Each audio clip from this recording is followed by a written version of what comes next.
साधना का सबसे बड़ा सूक्ष्म स्वरूप है प्रतिक्षण अपने आराध्य देव का मधुर मधुर स्मरण।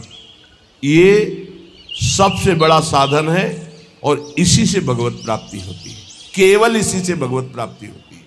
और सब साधन है उनका फल है स्मृति, और ये मधुर मधुर स्मृति ही भगवत प्राप्ति कराती है। अनन्य चेता सततम यो माम स्मृति नित्यसा तस्याहम सुलभा पार्थ। भगवान कह रहे मैं उसके लिए सुलभ हो जाता हूं जो नित्य निरंतर मेरे में आसक्त चित्त होकर मेरा स्मरण करता है। अनन्य चेता सततम यो माम स्मरति नित्यसा, इससे बड़ा कोई साधन नहीं और ये सबसे कठिन है। चाहे निराकार उपासक हो चाहे साकार उपासक हो, बिना स्मृति के वो अपने लक्ष्य की प्राप्ति नहीं कर सकता। ये हम बहुत से सब शास्त्रों का स्वाध्याय, संतों का समागम, ये योग की सबसे बड़ी वृत्ति है चित्त वृत्ति का निरोध करके परमात्मा स्वरूप में स्थित कर देना, जिसका स्वरूप भगवान श्री कृष्ण चंद्र जी कह रहे हैं तेषाम सतत युक्ता नाम भजताम प्रीति पूर्वकम ददामि बुद्धि योगम तम येन माम उपयांति ते। जो सतत मेरा भजन करते हैं मैं उन्हें बुद्धि योग प्रदान कर देता हूँ। चित्त वृत्ति का संसार की तरफ ना जाकर परमात्मा में निरंतर स्थित रहना, आराध्य देव में स्थित रहना, यही सबसे बड़ा योग, यही सबसे बड़ी भक्ति, निरंतर स्मरण, और यही सबसे बड़ा ज्ञान कि सब कुछ विस्मरण अपने स्वरूप में स्थित। भक्ति योग, अष्टांग योग, ज्ञान योग, कर्म योग, किन्हीं न किन्हीं मार्ग में तो होगा ही कोई, लेकिन सबका सार है संसार का विस्मरण और परमात्मा का स्मरण। ये सब संप्रदाय, सब साधन, सबका सार, अगर ये नहीं तो कुछ नहीं मिला आपको। सब साधन कर यह फल सुंदर, प्रभु पद पंकज प्रीति निरंतर। समस्त साधनाओं का ये परम सुंदर फल है कि अपने प्रभु के नाम में, रूप में, लीला में निरंतर स्थिति बनी रहे, अंतर रहित स्थिति बनी रहे। देखो आप, हर साधना का यही फल है। बहुत सुलझा हुआ बात समझना, सब कुछ हो रहा है, स्मृति नहीं है अंदर अखंड, खास बात नहीं, कुछ नहीं हो रहा, स्मृति चल रही है, सब कुछ हो गया। ये बात अच्छे से समझ लीजिएगा। जो स्मृति प्रधान है, स्मृतिवान है, वो विशेष कृपा पात्र है। प्रायः देहाभिमानी क्रियाओं पर, संख्या पर विशेष ध्यान देता है, स्मृति पर नहीं। कृपा पात्र स्मृति पर ध्यान देता है, क्रियाओं पर नहीं। क्रियाएं हो रही, स्मृति कहाँ है? देहाभिमानी क्रियाओं पर ध्यान, मैंने ये किया, मैं ये करूंगा, मैं ये कर सकता हूं, वो प्रगट क्रियाओं पर ध्यान देता है। जो कृपा पात्र होता है वो आंतरिक स्मृति पे, बाहर जो बन रहा है बहुत एकाग्रता पूर्वक बनेगा, क्योंकि वो एकाग्र है, स्मृतिवान है। स्मृतिवान ही ज्ञानी है, स्मृतिवान ही योगी है, स्मृतिवान ही वैरागी है, स्मृतिवान ही प्रेमी है, भक्त है। जो को स्मृति शून्य, कोई खास बात नहीं, कितनी भी बड़ी तपस्या हो, खास बात। ज्ञानी आत्मरति, भक्त इष्टरति, योगी स्वरूप में स्थित समाधिस्थ, उठते बैठते चलते फिरते। अगर ये समाधि नहीं प्राप्त है तो संप्रज्ञात समाधि, जो संकल्पित समाधि, उसका कोई महत्व नहीं। 8 घंटे समाधि, फिर बहिर्मुख बहिर्दशा में उठते बैठते चलते फिरते असंप्रज्ञात विचक्षणा समाधि, संकल्प रहित निरंतर परमात्म स्वरूप में स्थित, ये स्मृतिवान। हर उपासक स्मृति पर जोर दें। कोई इसमें मेहनत की बात नहीं है, इसमें महत्व की बात है। यदि आप देह का महत्व रखते हैं तो भोगों की स्मृति स्वाभाविक होती है। यदि आप प्रभु का महत्व रखते हैं तो भगवत स्मृति स्वाभाविक होने लगेगी। स्वाभाविक, जैसे हम विषयों की स्मृति करते नहीं, वो बसी हुई माला चल रहा है, स्मृति भोगों की हो रही। आरती पूजा क्रियाएं भागवतिक हो रही, स्मृति पदार्थों की भोगों की हो रही। नाना प्रकार का भोगाकर्षण का स्मरण हो रहा है, उसे स्मृति कहते हैं, जो अंदर अंदर होती है। स्मृतिवान ही महान पुरुष हो सकता है, स्मृतिवान ही दिव्यता को प्राप्त होता है। इसलिए स्मृति को पकड़ो। श्रीपाद प्रबोधानंद जी महाराज, आप जिस वृंदावन में विराजमान है, प्रकत्यंतम तीर्थवा प्रविश वितते ब्रह्म महर्षि स्फुरत पश्यानैकांतिक कलित वैकुंठ भवनम तदद्युच्चान्युच्चान्यनुसर सुधा मन्यांत महोज्वले वृंदारण्ये भ्रम यदि किमप्यत्र मिलति। महाउज्ज्वल परम धाम वृंदावन जिनको मिल गया, अब क्या मिलना बाकी रह जाएगा। बहुत बड़ी ये प्रेम सिद्ध भूमि है, यहां वास मात्र करने से भगवत प्राप्ति है। संपूर्ण प्रकृति स्थूल सूक्ष्म कारण इसका जो उल्लंघन कर जाते हैं वो ब्रह्म ज्योति में प्रवेश करते हैं। त्रिगुणात्मिका माया पर जो विजय प्राप्त करते हैं वो ब्रह्म तेज में लीन होते हैं। उससे भी परे जो एकांतिक भगवत प्रीति संपन्न है उनका वैकुंठ में प्रवेश होता है। उससे भी उच्चतर और भगवान की विभिन्न लीला धाम है, उससे भी उच्चतर ये महाप्रेम रस समुद्र वृंदावन धाम है। ये सर्वोपरि उज्जवल प्रेम रस प्रदान करने वाला।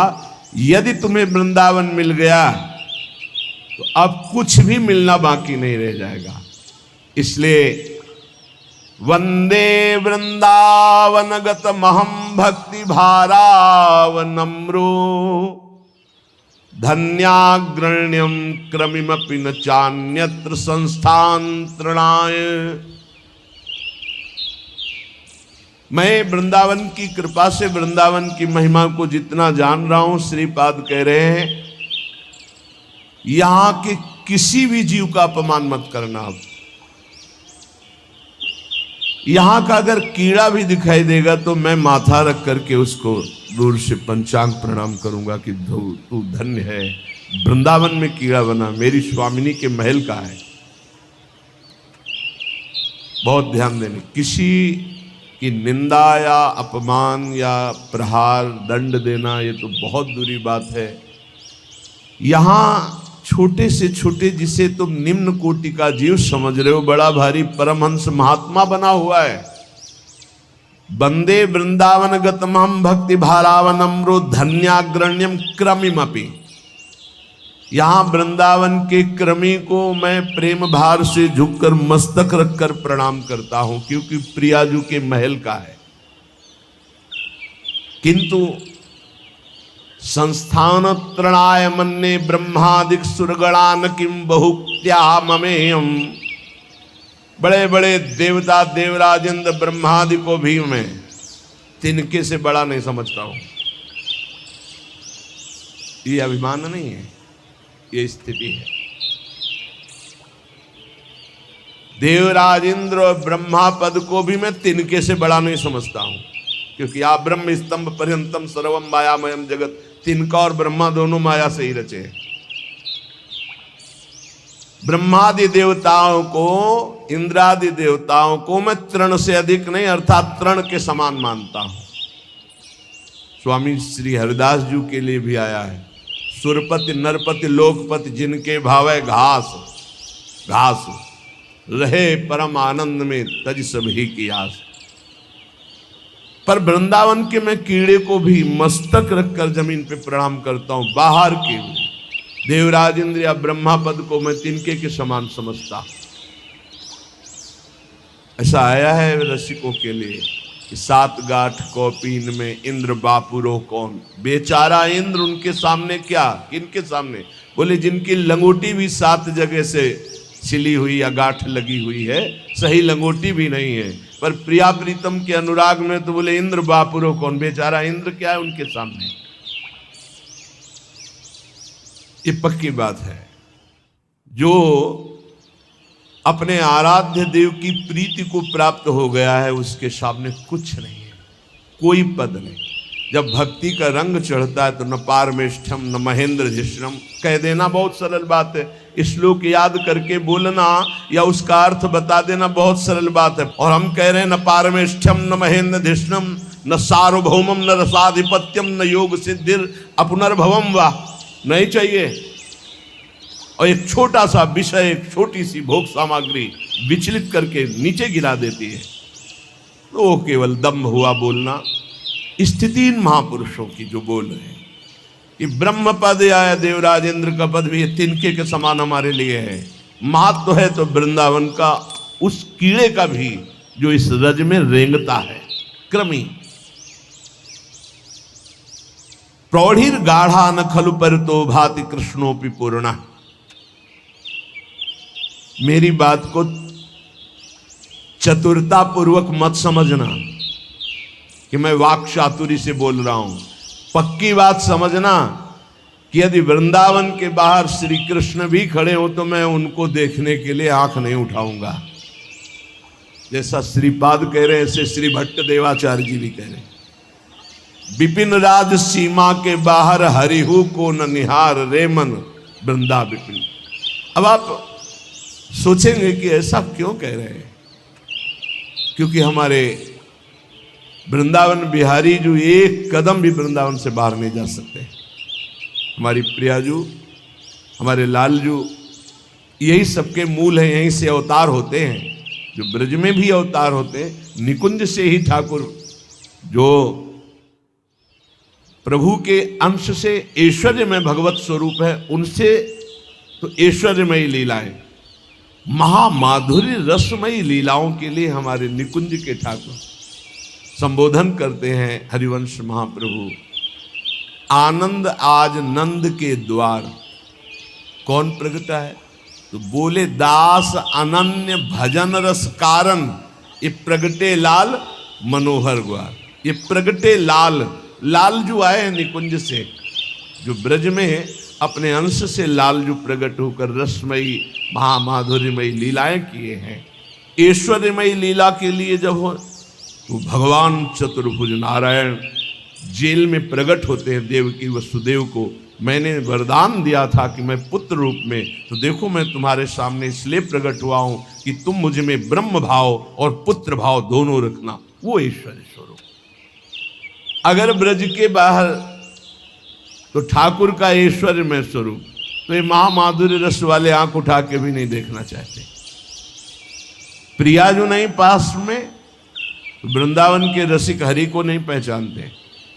नित्य विहार रस के रसिक अगर आचार्य नहीं वहां सजनी स्वरूपा या हरिदासी स्वरूपा ललिता, तो आंख उठा के जुगल जोरी को भी नहीं पहचानते। स्वामी जी कहाँ हैं? तो स्वामी जी तो अंतर ध्यान मेरे सहचरी वपू में लीन हो गए, प्राण निकल गए विठल विठल। हमारी आचार्य स्वरूपा गुरु स्वरूपा सहचरी पार्श्व में तब प्यारी जो प्यारी हरिवंश जोड़ी। कह रहे पक्की बात कह रहा हूं, केवल वाक चातुरता मत समझना। वृंदावन के बाहर अगर हरि भी हो तो आंख उठा के, ऐसा श्री भट्ट देवाचार्य। विपिन राज सीमा के बाहर कुछ है, एक दिव्यता, एक अद्भुतता, एक महामाधुर्यता। इसलिए उपासक को चाहिए कि यदि वृंदावन धाम का आश्रय मिल गया। कल एक संत भगवान ने प्रश्न किया कि आपके सत्संग से अपने इष्ट देव में बड़ी गाढ़ प्रीति भी होती है, पर बहुत से ऐसे साधक देखे जाते हैं जो अपने इष्ट देव की रति छोड़कर प्रियाजू के चरणों की रति में आ रहे हैं। तो इसमें आपका क्या भाव है उन लोगों के प्रति जो अपने इष्ट को छोड़कर आ रहे हैं? पहली बात कही कि चद्दर सही रंगा नहीं, अगर सही रंग गया है तो काली कामरी पर दूसरा रंग नहीं चढ़ता है। और दूसरी बात यह है कि जब प्रीति की बाढ़ आती है फिर ये नहीं दिखाई देता है कौन कहां कैसा। फिर तो प्रेम में ऐसी उमगन होती है, सर्वस्व त्याग कर आगे बढ़ता है। हमारे आचार्य चरण कहते हैं, जे अवतार कदम्ब भजत हैं धरि दृढ़ व्रत जुहिए, तेऊ मगि तजत मर्यादा बन बिहार रस पिए, रहो को काहू मन ही दिए, मेरे प्राणनाथ श्री श्यामा शपथ करो तृण छिए। जे अवतार कदम, कदम कहते समूह, जो अवतार लीला भगवान ने की, उन अवतार प्रभु के जो सुंदर रूप, सुंदर लीलाएं, सुंदर गुण, सुंदर महिमा, उनका जो भजन करते हैं, जब वो नित्य बिहारी श्यामा श्याम की प्रेम लीला के रसिकों का संग पा गए तो ऐसी उमगन होती कि वो अपनी उपासना छोड़कर उनके रंग में रंग जाते हैं। हरिवंश महाप्रभु कहते हैं वो अनन्य रामोपासक थे। तो उनका ये बात बहुत जोर की लगी कि शायद वो अपने इष्ट में प्रीति नहीं कर पाए, इसलिए ऐसा हो गया। उनका ऐसा भी नहीं, प्रेम की उमगन घसीट लेती है। का ऐसा कैसे हो सकता? उनका ऐसे हो सकता है जैसे तुलसीदास जी और नंददास जी सगे गुरु भाई हैं।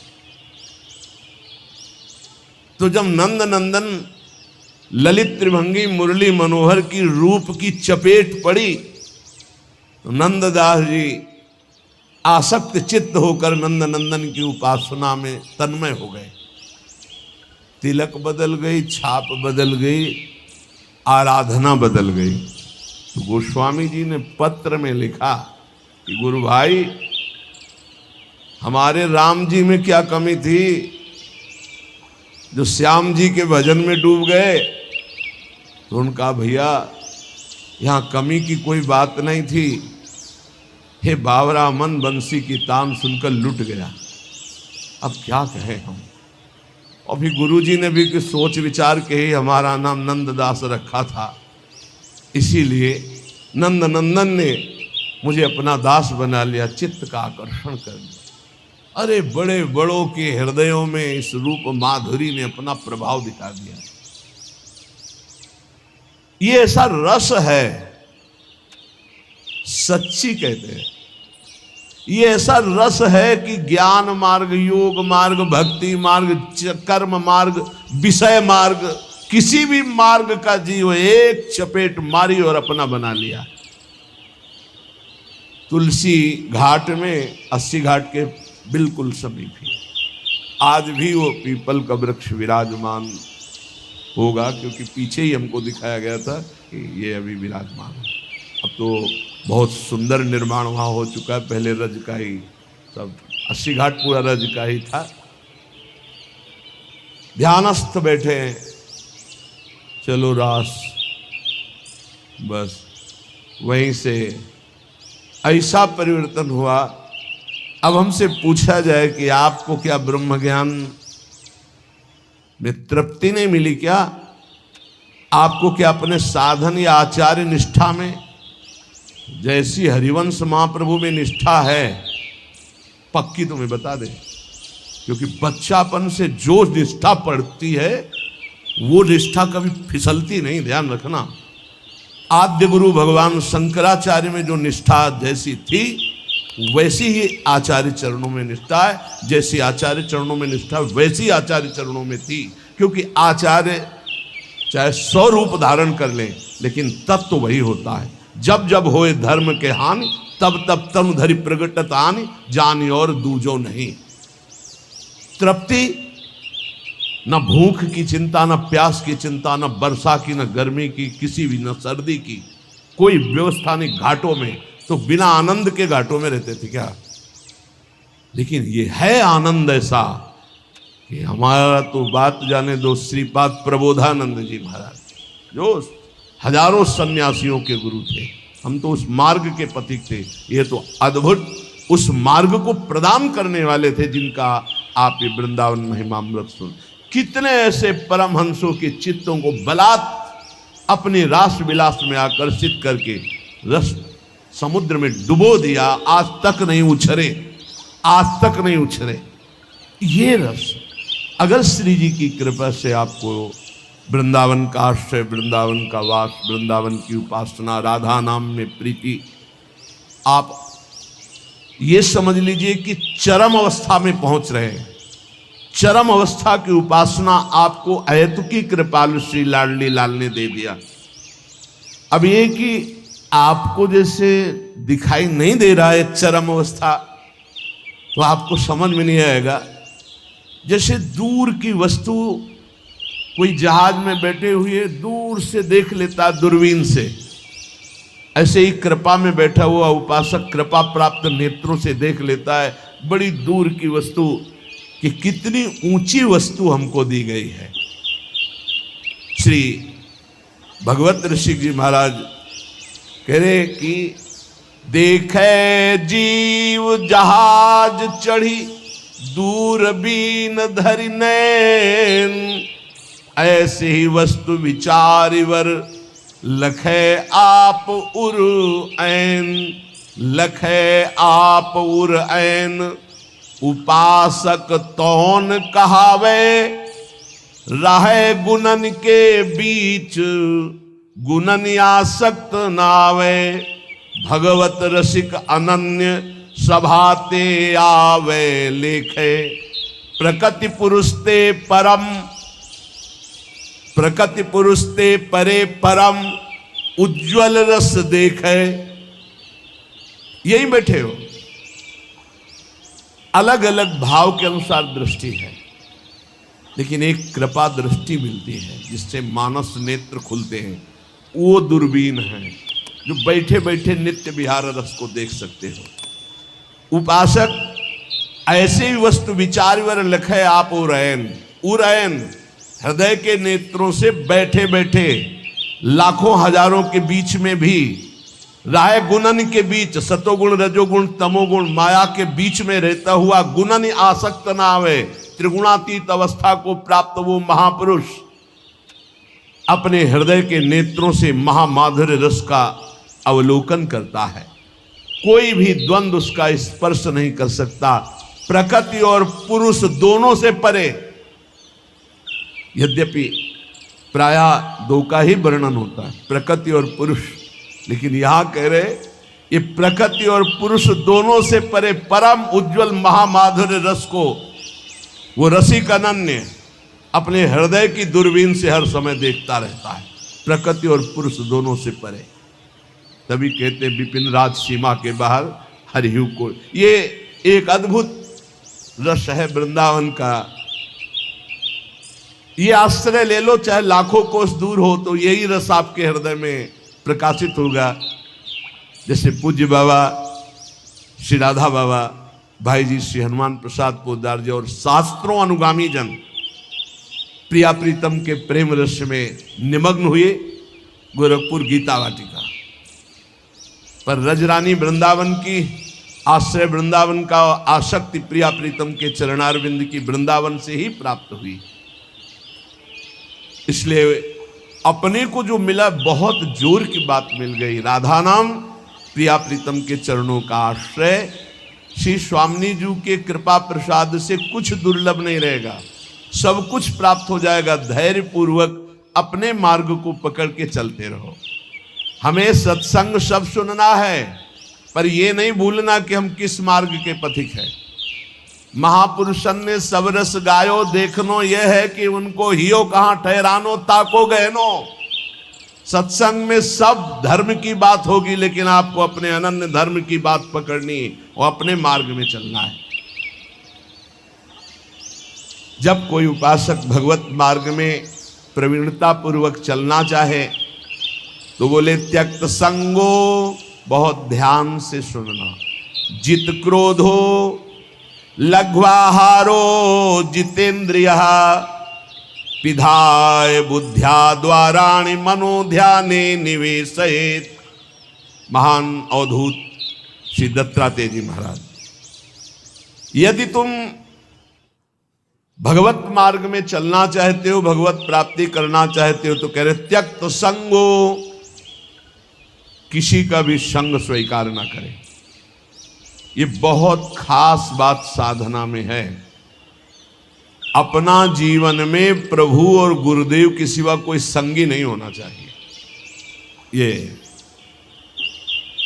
देखो, अगर महापुरुषों के वचनों को स्वीकार न किया जाएगा तो फंसने में देर नहीं लगती, मिनट नहीं लगती फंसने में। मिनट कहने में देर लगती, फंसने में देर नहीं लगती। इस भोगों का राग, संपत्ति का राग, पद का राग, ये सब संग के अंतर्गत आता है। संग का मतलब किसी व्यक्ति से ही नहीं है, व्यक्ति, वस्तु, स्थान सब से है। ज्ञान का वर्णन कर लेना और स्थिति में रहना बहुत कठिन बात है, बहुत कठिन बात है, बहुत कठिन बात। पूज्यपाद सिवड़िया बाबा जी महाराज जब गंगा किनारे भ्रमण करते थे तो कानपुर के आगे एक स्थान पर योग वासिष्ठ का प्रवचन एक कर रहे थे।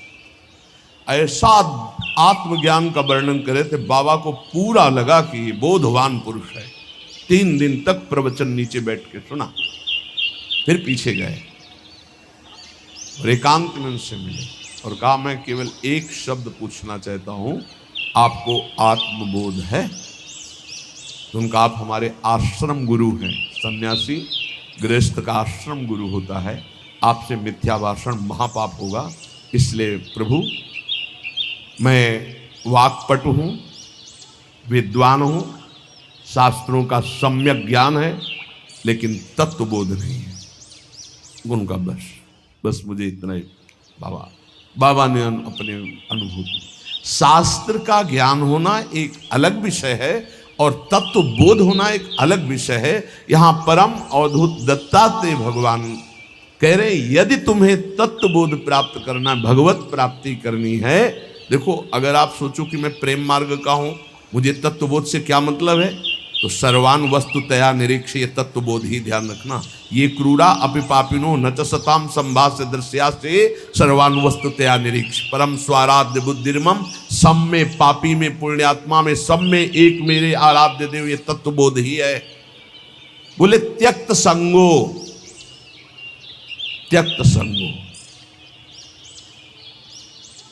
त्यक्त संगों का मतलब केवल बाहरी व्यक्ति नहीं है, वस्तु है, स्थान है, पद है, प्रतिष्ठा है, संपत्ति है, ये बाहरी है। केवल इतना ही नहीं, अंदर की वृत्ति है, अंदर की मान्यता है, अंदर का अहम है, अंदर के विचार हैं, उनसे भी असंग रहना है।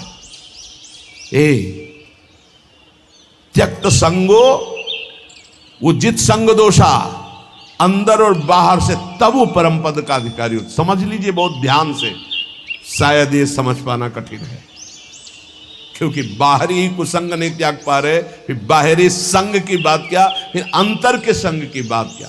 अंतर के अहम का त्याग, अंतर के विचार का त्याग, अंतर की वृत्ति से असंग, अंतर की वृत्ति से असंग, वो जीवन मुक्त महापुरुष होता है। अंतर की वृत्ति से भी असंग, साक्षी, दृष्टा मात्र। आगे चलकर समझ में आएगा। त्यक्त संगो, अगर भगवत प्राप्ति करनी तो ये सूत्र बहुत अमृत है। किसी भी दृश्य, किसी भी व्यक्ति, किसी भी वस्तु, किसी भी पाद, किसी भी वृत्ति, किसी भी विचार, किसी कहीं भी नहीं, हर समय साक्षी, निर्लेप, असंग, तब वो परम पद का अधिकारी। वही प्रिया जो मुस्कुरा के दे देती है, इसलिए अलवेली सरकार। जित क्रोधो, पहले त्यक्त संगो, फिर जित क्रोधो। किसी भी परिस्थिति में क्रोध ना आने पावे। कभी कभी हम अपने दोषों को गुण मान करके प्रकाशित करते हैं कि ये कोई क्रोध नहीं है। अगर गलती को गलती नहीं मानोगे तो अक्रोध स्थिति को कभी प्राप्त नहीं होगी। क्रोध तब आता है जब हमारी कामना के विरुद्ध कोई चेष्टा होती है, पक्का, और क्रोध की सत्ता ही नहीं, हमारी चाहत ही ना हो। भगवान बोलवा रहे, बोल दिए, भगवान कह रहे ऐसे चलो ऐसे चलो, वो हम बता दिए, अब ना चलो आपकी मर्जी। क्रोध नहीं आना चाहिए। भारी से भारी विपरीत परिस्थिति में भी क्रोध नहीं आना चाहिए। ये कब होगा? जब सामने हम प्रभु देखते हैं। हमें तभी क्रोध आता है जब हमारी चाहत के विपरीत क्रिया होती है और हमारे चिंतन के विपरीत चिंतन होता है। आ गया क्रोध, आ गया क्रोध, शुरुआत हो गई। अब अभद्र शब्द, दुरुक्ति, दुरुक्ति माने गाली, ये पहचान है कि क्रोध देवता पधार चुके हैं। और वो सीधे तप, पवित्रता, भजन, इसको चाटते हैं, वो इसको भस्म करते हैं, इसको लेते हैं। क्रोध देवता तुम्हारे तप को, तुम्हारी पवित्रता को, अंतःकरण की तुम्हारे साधन को चाट जाएंगे, कुछ अनुभव नहीं होगा। जब हमारा ये चिंतन गिरा कि सामने प्रभु नहीं, हमारी बात नहीं मानता, विपरीतता है, वही क्रोध आ जाएगा। अन्यथा आने का कोई भी रास्ता नहीं क्रोध के। जित क्रोध, यहां कह रहे जित क्रोध हो, भगवान अवधूत दत्तात्रेय जी। अगर उपासक को परम पद पे आरूढ़ होना है, दिव्य साधना संपन्न बनना है, तो क्रोध पर विजय प्राप्त, कभी गुस्सा नहीं आना चाहिए। वो कब होगा? हम व्यक्ति देखते हैं तब गुस्सा आता है। हम भगवत भाव करेंगे तो जलेगा हृदय पर, हम गुस्सा नहीं कर पाएंगे। हम चाहत करते हैं तब गुस्सा आता है। अगर हम चाहत को भगवान की इच्छा में छोड़ देते हैं तो गुस्सा नहीं आएगा। जोई जोई प्यारो करे, सोई मोई भावे। लघवा हारो, थोड़ा आहार करें। बिहारी देव जी पीछे जब वाणी में आया था कि भूख से जो ज्यादा पेट भरता है उसका भजन तो हो ही नहीं सकता। पक्का या अनुभव की बातें हैं। भूख से कम भोजन करने पर हमारी जो जीवनी शक्ति है कुछ पचाने में लगती है और कुछ से हम भजन कर लेते हैं। अगर भूखे हैं हम तो हमारा चिंतन बार बार खिंचता है भूख की तरफ। इसलिए लघवा हारो, थोड़ा आहार डाल लिया जाए। और ये अभ्यास से होता है। एक एक कवल केवल आप कम कर लीजिए तो बहुत थोड़े आहार में आपकी दिनचर्या बहुत स्फूर्ति वाली हो जाएगी। आप ये भ्रम छोड़ दें कि हम जितना अधिक आहार करेंगे उतने अधिक शक्तिशाली बनेंगे, ऐसा नहीं है। विचार आपके, संकल्प आपका, ये आपकी सामर्थ्य होती है। शुद्ध संकल्प, ये हम सांसारिक भाषा में बोल रहे हैं। शुद्ध संकल्प, शुद्ध विचार, पवित्रता, जितेंद्रियता, लघुआहार, आप महान बलशाली हो जाएंगे पक्का। देखो, संकल्प रहित होकर देखो, भगवद आश्रित होकर देखो, और अपार सामर्थ्य। शुद्ध संकल्प का कितना बड़ा चमत्कार है कि आप नहीं समझ पाएंगे, कि विश्वास ही नहीं कर पाएंगे।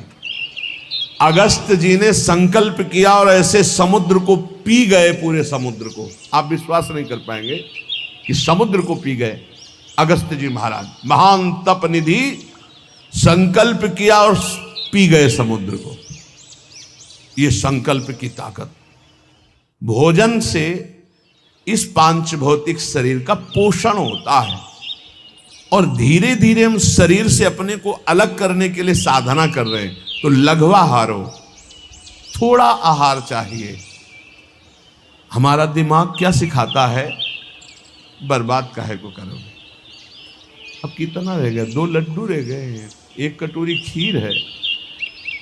वैसे तो नहीं है पर बर्बाद नहीं होना चाहिए। अन्न है, ये बर्बाद, श्वास बर्बाद हो जानी चाहिए।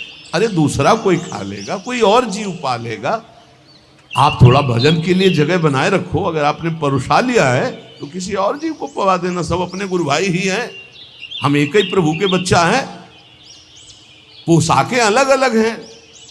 अरे किसी के श्वान की पोशाक है, किसी के सूकर की पोशाक है, किसी की कृमि की, लेकिन हम हैं सब एक ही भाई, परमात्मा अंश हैं, हम सब एक ही हैं। अंश वही है, पोशाकें अलग अलग हैं, वो पालेंगे। हम भजन के लिए उतने ही पुरुष हुए, उतने ही पावे जिससे भजन। ये आप बैठा लीजिए, खाते खाते मर जाओगे लेकिन खाने की आदत नहीं खत्म होगी। इसको संयम में लाओ। पहला कहा है त्यक्त संगो, दूसरा कहा है जित क्रोधो, तीसरा कहा है लघवा हारो। यदि भगवत प्राप्ति करनी है, दिव्यता लानी है, भजन का चमत्कार अंदर प्रकट करना है कि काम क्रोध लोभ मोह मद मत्सर ये सब भस्म हो रहे हैं, तो लघवा हारो, आहार पाने के बाद फिर ऐसे तुरंत बैठ सकते हो, ऐसा आहार पाइए कि अगर आपको तुरंत बैठना पड़े तो आपको वजन न लगे कि पेट में वजन है। ये जितना आप चिकने पदार्थ, जितने आप स्वादिष्ट पदार्थ समझ रहे हैं, ये स्वाद नहीं है। वास्तविक स्वाद तो राधा नाम सुधा रसम रसी, तुम रोम रोम आपका जंकृत हो जाएगा जिस दिन राधा नाम। बोले हमें तो स्वाद नहीं मिलता, तो जिसका पित्त बढ़ जाता मिश्री कड़वी लगती है, अगर अनुपान से दवा रूप में वही लिया जाए तो जब पित्त नष्ट होगा तो मिश्री मीठी लगने लगे। तो राधा नाम सुधा अमृत है, ये अमृत रस है। आचार्यों ने, महापुरुषों ने, स्वयं हरि ने इसका पान किया है, वही आपको मिल रहा है। आपकी जबान खराब हो चुकी भोगों में, थोड़ा भोजन कीजिए, बड़ा पावर मिलता है। आप उपवास के दिन देखना भजन में बहुत मन लगेगा थोड़ा पाने पर। तो वैसे ही आप रोज उपवास कर सकते हो, 1 रोटी पाओ, 2 रोटी पाओ, थोड़ी दाल ले ली, थोड़ी सब्जी ले ली, जितने से ऐसे थोड़ा लगा बस। इतना दिमाग विचित्र है कि हर बार फंसाता है यही, बर्बाद नहीं होना चाहिए, ये जाना चाहिए, अंदर जाना चाहिए। बस जहाँ यहाँ से गया तो बस फिर उसके पचाने में पूरा दिमाग लगा, भजन में तो लगा नहीं। इसलिए प्रार्थना है इस आसक्ति से बचो, भोजन की आसक्ति से। अच्छे पदार्थ जो सृष्टि में कहे जाते हैं उनको थोड़ा लीजिए, और जो रूखे सूखे कहे जाते हैं उनसे पेट भरिए और खूब भजन कीजिए।